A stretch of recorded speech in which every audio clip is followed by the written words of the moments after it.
collana molto particolare, i libri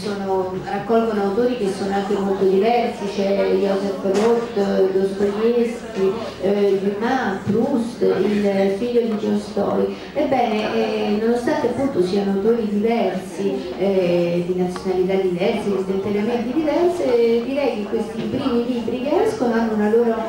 omogeneità e unitarietà. Il primo libro, che così è stato individuato dalla curatrice della collana Cristina Gualtieri, è L'Anticristo di Joseph Roth, un libro tremendo,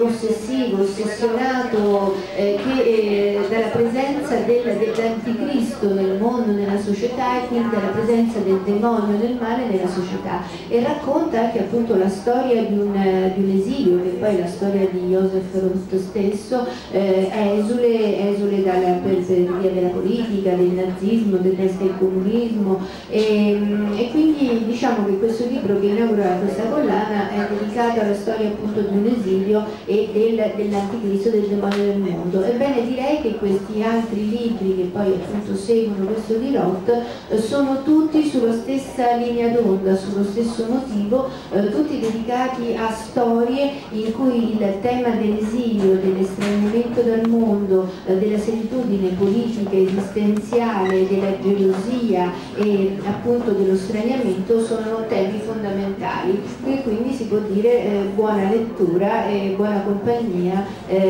con questi appunto esuli della nostra storia, di tante storie della nostra storia.